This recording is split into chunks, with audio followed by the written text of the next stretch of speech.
It is pretty rare when internal boardroom drama literally scares people away from a retail store.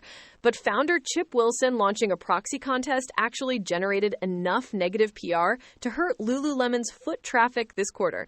Welcome to Earnings Unscripted. Today is June 4th, 2026. We are unpacking the Q1 numbers for Lululemon, ticker LULU. And Miro, it really feels like the structural cracks we talked about last time are fully breaking open.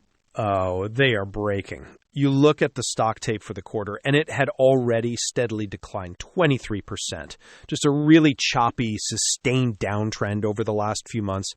And then earnings dropped right after the bell today, and the bottom fell out. Gap down almost 12% in extended hours. It basically crashed to near 111 and stalled out there. Just a complete rejection by the market. Which is a brutal repricing. Though, before we unpack whether the market is right to hate these numbers quite this much, a quick reminder that this is purely our personal opinion, not financial advice. Definitely do not balance your portfolio based on our chatting. But look, revenue actually grew 4% year over year to $2.47 billion. That is not a complete disaster on the surface. No, top line held together, but profitability evaporated. Operating income plunged 37%. The operating margin hit 11.2%, which is down over 700 basis points year over year. And the root of that is right at the gross margin level.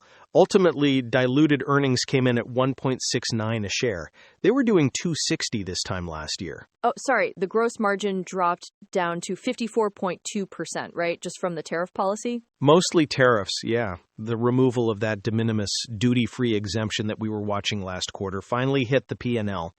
Management said it shaved 280 basis points off the gross margin all by itself because they fulfill so many U.S. online orders from their Canadian distribution centers, and they are suddenly eating all those new cross-border taxes unmitigated. That is just a staggering structural penalty, and it is landing exactly when the North American consumer is fatigued.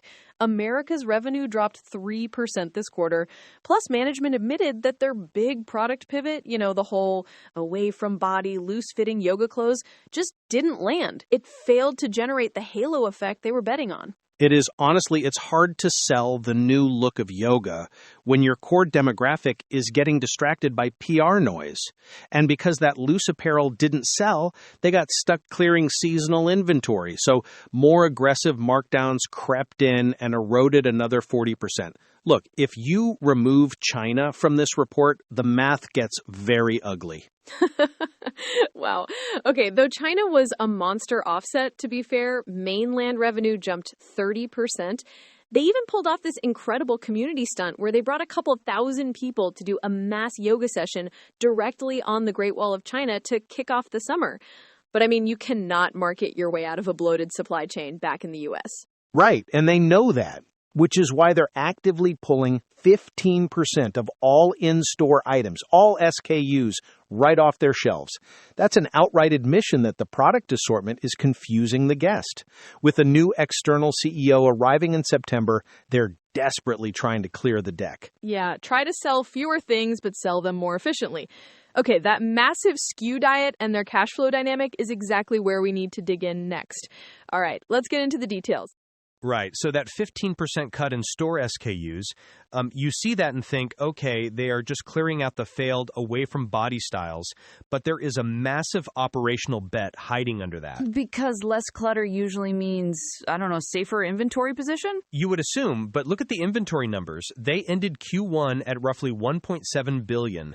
That is down 4% year over year in absolute units.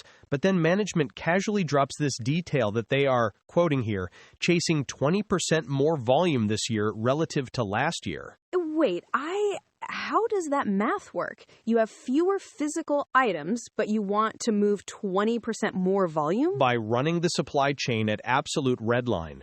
They are stripping out the safety stock. Instead of ordering 12 months of pants up front, they're trying to read demand live and restock instantly. Which, honestly, that sounds incredibly stressful for whoever is managing logistics over there. It is. I mean, they are completely rewiring their production timeline. Megan Frank specifically called this out. She said, let me just find the quote right here. We have also reduced our mainline product development process from 18 to 24 months to 15 to 16 months, and we are working to further reduce it down to 12 to 14 months. That is... wow. They're shaving an entire year off the cycle. Exactly. They are basically carrying fewer distinct items, keeping lower unit volumes in the warehouse, and demanding factories turn around reorders immediately when a specific color or style hits. So it's just lean manufacturing applied to premium athleisure, which, sure, it works beautifully right up until, say, a tariff policy completely blows up your cross-border logistics? Yes. Exactly. That is exactly the issue. You cannot run a zero-latency supply chain when your physical border crossings are under heavy friction. And, speaking of border friction, there's this other detail buried in the 10K that nobody is talking about, but it's deeply uncomfortable. Uncomfortable how? So Lululemon is highly integrated between Canada and the U.S., right? Historically, they had this advanced pricing agreement, an APA, between the Canadian Revenue Agency and the U.S. IRS. It basically dictates how they allocate profits to avoid getting taxed twice on the exact same dollars. Right. Standard multinational tax hygiene. Except the filing explicitly states the CRA officially withdrew from those bilateral negotiations. They walked away from the IRS. Oh, jeez. So they're entirely exposed there, too. If those two tax authorities decide they both want a cut of the same gross profit, Lululemon just pays double. Potentially. It means they have to start their entire submission process over. And when you combine that kind of back-end tax uncertainty with the massive de minimis tariff penalty we just talked about? Yeah, the structural cost of just moving a product south across that one specific border is skyrocketing. It really is. It feels like they're engineering these brilliant internal efficiencies, cutting the product cycles. But all those gains are just getting instantly swallowed by macro penalties. I mean, they gained 100 basis points from efficiency initiatives this quarter and immediately lost 280 to tariffs.